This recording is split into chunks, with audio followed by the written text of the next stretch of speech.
traveling places. I'm in Tuscaloosa, Alabama, at the Museum of Natural History on campus, University of Alabama, with Dr. John Friel, director. John, introduce us to this young man here. Okay, to your left is Dr. Dana Ehret, who's the curator of paleontology here at the university, and he's a foremost authority on the fossils in the state of Alabama, and can probably answer almost any question you have about fossil animals that have lived in Alabama. Well, I certainly do have a question about some of these fossils. Oh, Dr. Ehret, may I call you Dana? You certainly may. Yes, yes. This book brought me here, and I have wanted to do this. This was on my bucket list. In 1981, Martha Pennington, out in Jasper, Walker County, wrote this book, Walking Through Walker County. And she mentions a fossil, footprints of a creature that were found in the old Galloway mine in Carbon Hill, Walker County, Alabama. Now, you know all about this, don't you? Certainly do know all about those fossils, yes. We actually have the original fossils that were found back in the 1920s, and they were brought to the Geological Survey here on campus to a researcher by the name of T.H. Aldrich. And Aldrich brought those to Dr. Walter B. Jones, and they actually described them as new types of trace fossils or footprints of extinct reptiles that lived here in Alabama over 300 million years ago. Amazing. And they named this creature Cincosaurus cobby aldrich. That's right. The genus is Cincosaurus and the species is cobbi. And the Aldrich actually refers to the author, who is T. Aldrich, who is working for the Geological Survey at that time. Yes. Mm-hmm. And it was again what year? The specimen was brought here in 1929, and it was described in 1930. And it was such a big deal at that time that it actually brought researchers down from the American Museum of Natural History to look for their own copies of the same kind of specimens. Yeah. So it was a very big deal back in the 1930s. Well, I was amazed. I didn't know until I read it in this book, and I don't think most people know today, and I wonder if it's even taught in school, the importance of that find. I don't believe it is taught in school, but it was a very important find, and that area up in Walker County in particular has some amazing fossil outcrops for these trace fossils of reptile and amphibian footprints. We actually have some insect wings. We have dragonfly wings that have been found outside of Carbon Hill. We actually have fish fin trace fossils where fish were swimming through shallow water. And then we have lots of plant fossils. And actually this mural behind us kind of represents what Walker County looked like 320 million years ago when these organisms were alive. Almost gives me goosebumps. Yes, yes, yes. It's exciting. So being that area, you know, we're right in the foothills, you know, and with the coal, them digging for coal. That's correct. That's exactly how these fossils were found. They were actually digging for coal, and the rocks above and below the coal seams actually represent ancient swamp sediments where these animals were walking through shallow muds and water over 300 million years ago. And even today, we find these fossils, and most of the miners just cast them off to the side because they want the coal. And so we still do go out and collect these fossils today. Well, Martha Pennington said in the book, these astute miners, so there among those miners were some that knew this was something really special. Yes, that's absolutely correct. And they did recognize that it was something different and that it was something scientifically important. So without those coal miners realizing what they found, we might not have found those fossils for many decades later. Yeah. And because we were right at the end of the Appalachian region, was that it? Well, the mineral deposits, the coal. The coal is really why we find these fossils, yeah. So the fossils are really a byproduct of the coal mining industry. So again, even today when we mine for coal, they usually take the shale, where the type of rock where we find these fossils, and they throw it off to the side in piles. And then after the mine is done collecting as much coal as they can, they actually push all the shale back in the hole. So a lot of these fossils are actually lost when they reclaim the mines. There is one mine, however, called the Union Chapel Mine that's up near Jasper. That is actually part of the State Lands Division program. It's run by the Alabama Paleontological Society, and they still do go in and collect fossil trackways today. Okay, so it might have been in modern times before those footprints were ever found. That's absolutely correct. Right. If those miners back in the 1920s hadn't noticed them, it might not have been till the 70s or 80s before anybody else realized they were there. Mm-hmm. Yeah. Oh, exciting. Now, can we take a look at that? Were the footprints in coal? No, the footprints actually are found in shale rock layers that are above and below the coal seam. So we don't actually find any fossils in the coal itself. And there is actually we have some more downstairs in the display. We have a fish fin trace fossil. We have horseshoe crab trace fossils from the same locality. We have one of the dragonfly wings on display. There's actually been a spider fossil found from near Carbon Hill as well. All 320 million years old. So some amazing fossils. The only site from this age that even compares to it on the North American continent is up in Nova Scotia. So that's the closest you'd have to go to find anything comparable to the fossils that we find from this time period on the North American continent. Carbon Hill, Walker County, Alabama. It's amazing. I'm very proud. My mother was actually born in Carbon Hill, so that's special. Yeah, the original number 11 mine where the original specimens were found, that mine is long gone. It was reclaimed decades ago. Union Chapel Mine is about 10 miles away, and that one wasn't reclaimed. And there's another active mine called the Crescent Valley Mine, which is less than a half a mile from the original Galloway Mine. That's still an active coal mine today. And we just accepted a donation of about 2,000 Syncosaurus trackways from that mine that were collected by an astronomy professor here on campus. So we're still bringing in quite a few Syncosaurus tracks today. Yeah. From Walker County. All from Walker County. That is correct. Yep. Now, Dana, you said something about a book. Tell us about that. Yes, that's correct. In 2016, next year, the University of Alabama Press is publishing a book called Footprints in Stone. And it was written by David Kapaska Merkel, who works for the Geological Survey here on campus, and Professor Ron Buda, who's in the astronomy department. And the entire book talks about the coal age fossils from Walker County. And when the book comes out next spring, probably June of 2016, we're actually going to have a book signing event here and showcase some of the fossils from Walker County. Yes. Well, if we are around in 2016, we will be here. I definitely hope you will be here, be part of it, and see the fossils. Yes. Some of these fossils are also found in Bibb County. There is a little bit of coal mining in Bibb County, and we have found some there. Walker County, Alabama, is the place to go for Pennsylvanian-aged, coal-aged fossils in the southeastern United States. And back in 2005, the Alabama Paleontological Society had put on a small conference here at the museum. And they actually had researchers come from as far away as Germany to come and look at these specimens and research them. So it's internationally known, the excellent preservation that the fossils have. There's specimens from Walker County in our collections over at the McWane Science Center, at the Anniston Museum, at the Smithsonian, as well as Harvard University and the New Mexico Museum of Natural History that I'm aware of. So yes, multiple museums have asked for representative specimens for their collections. So these have traveled all over the United States. And Florida Museum as well. Yeah. Mm-hmm. Yeah. So they're all over. Anyone that has collected anything interesting, could they bring it in to you, Dana? Well, what we are starting to do here at the museum is we're starting to have a rotating case for amateur paleontologists to showcase some of what they found.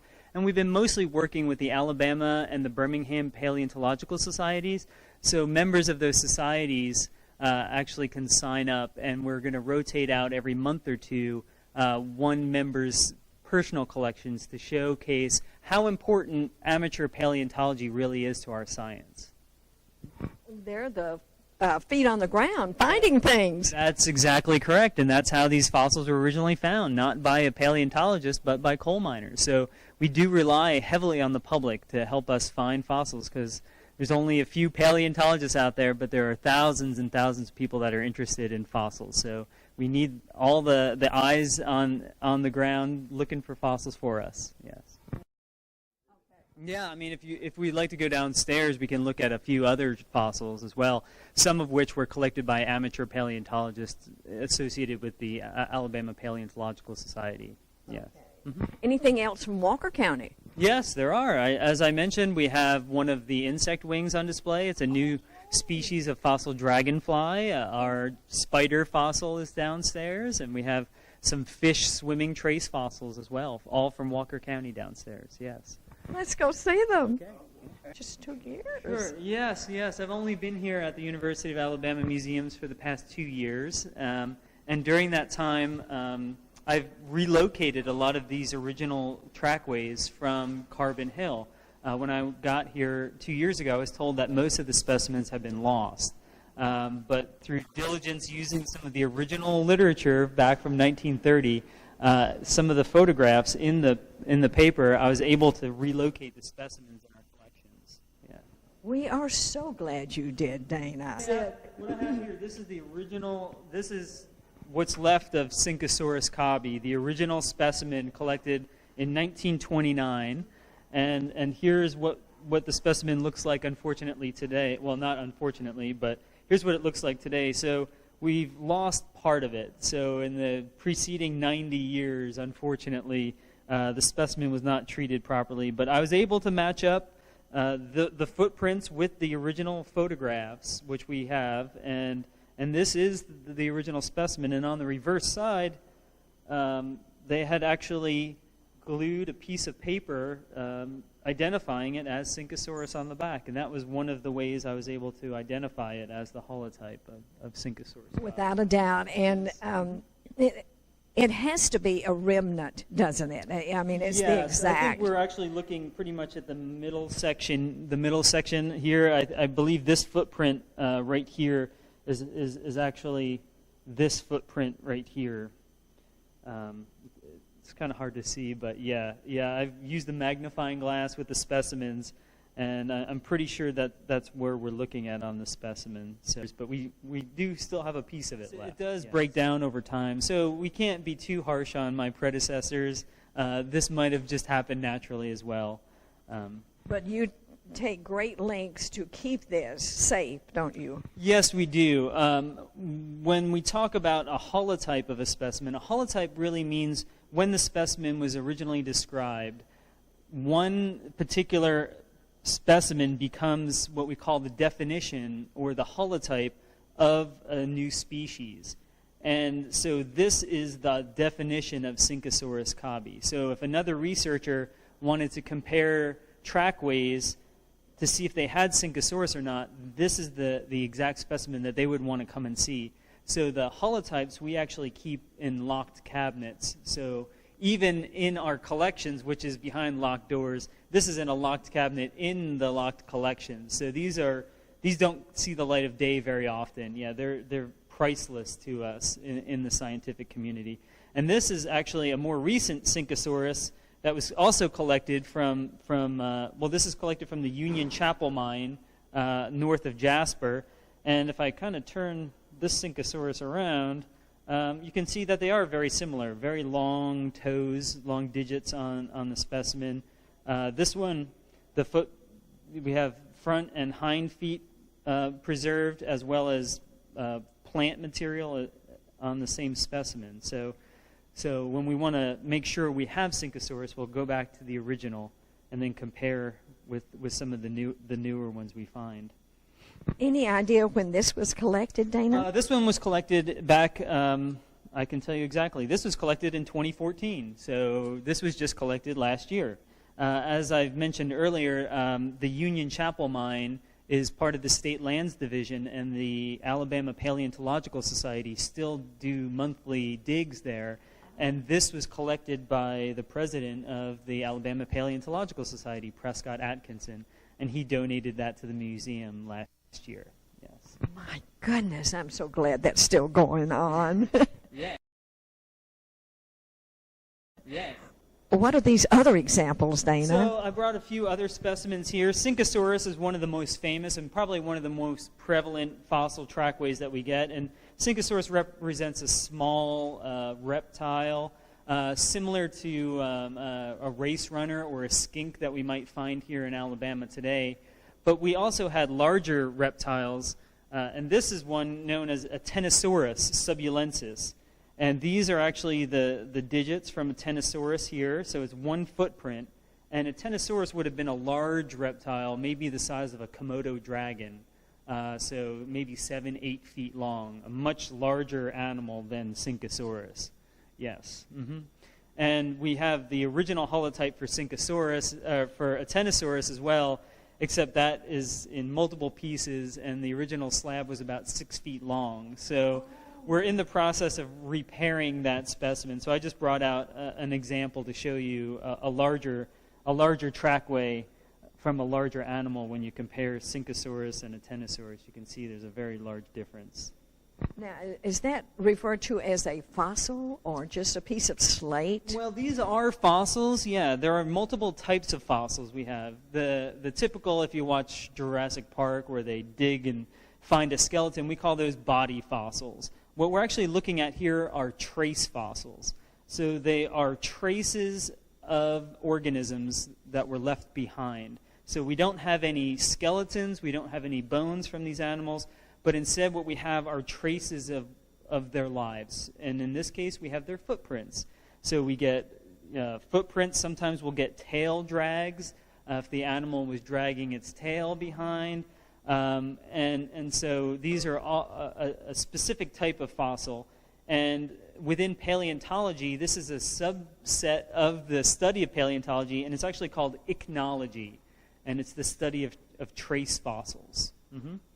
Now, did you tell us on that Syncosaurus if you could estimate how big that creature was? Syncosaurus probably was in the range of maybe a foot long. Yeah, maybe a foot and a half long. Yeah, so if you think of a modern broadhead skink, perhaps, which we do get here in Alabama, they get the bright orange heads in the summertime. Maybe an animal that was about that long. Yeah.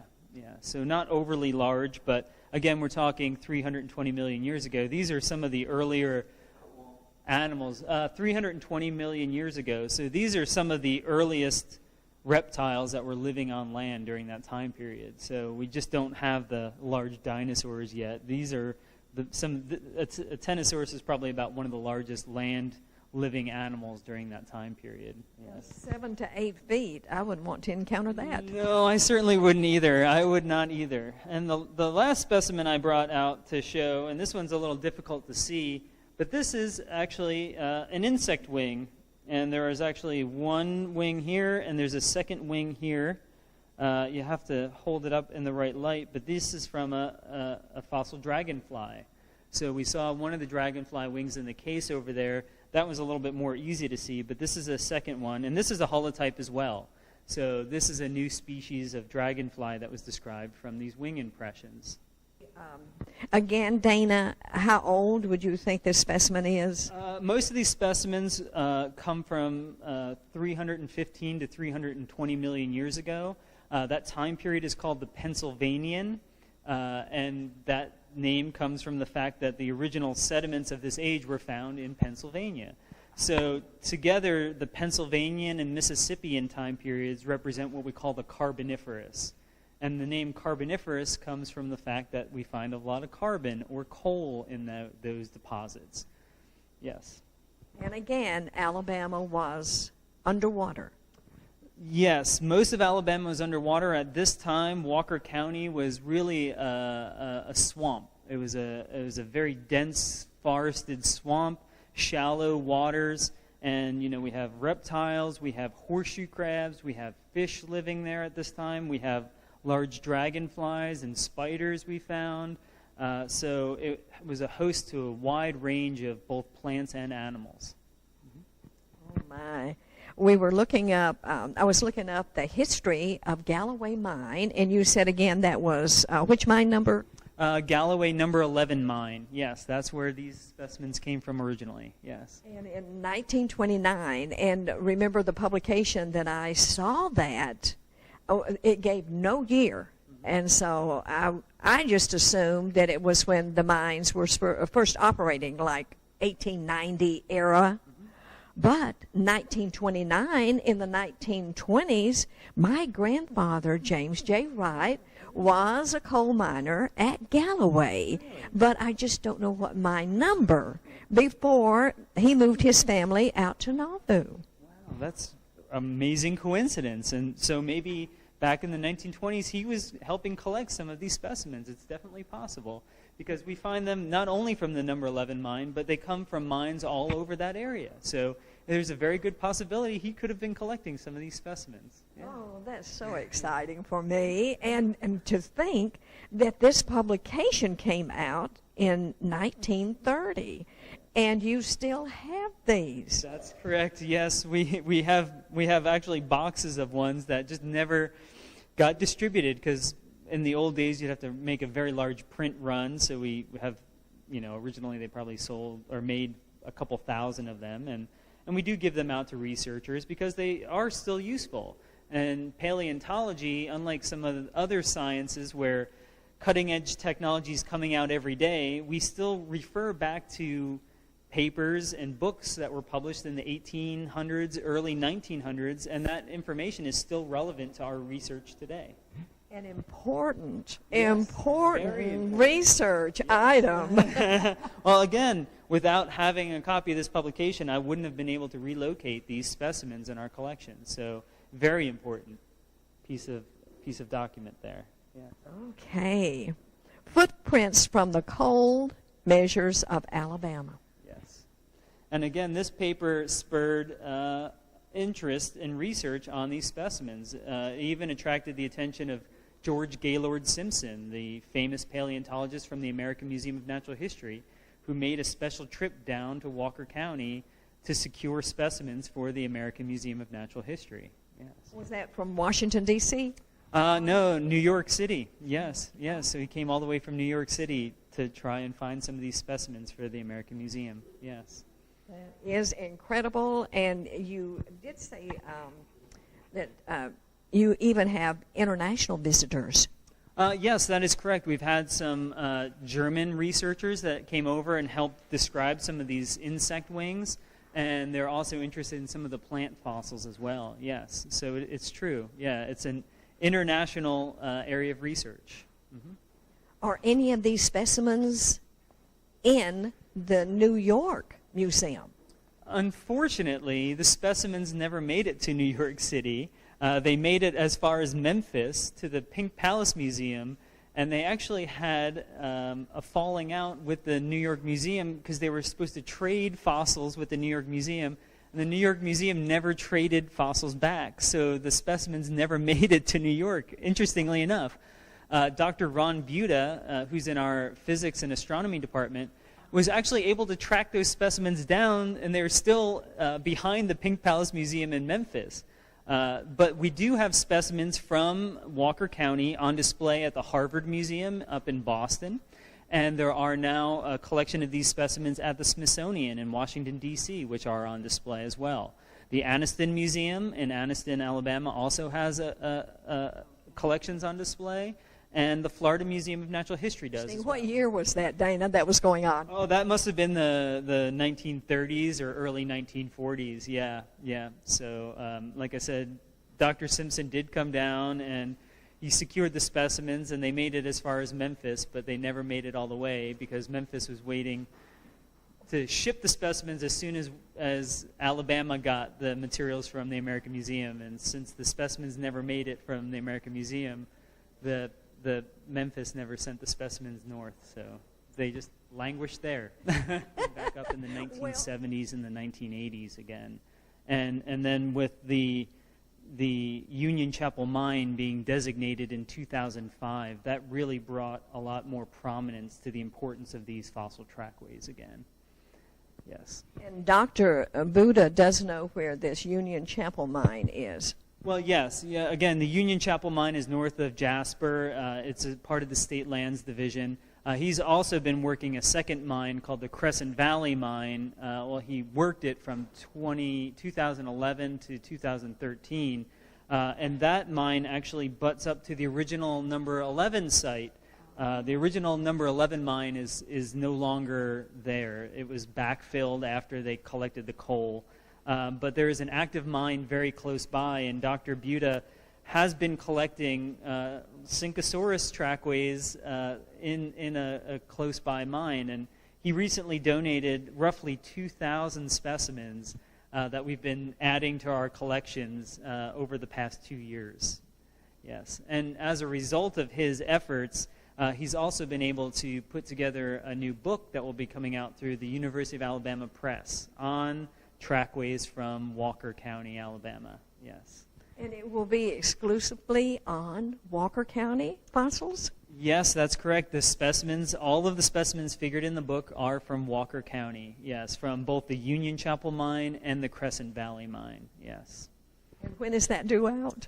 The book will be published through the University of Alabama Press in 2016. So next spring, around this time, hopefully, we'll be hosting a book signing party for the publication of the book. It'll be called Footprints in Stone. Yes.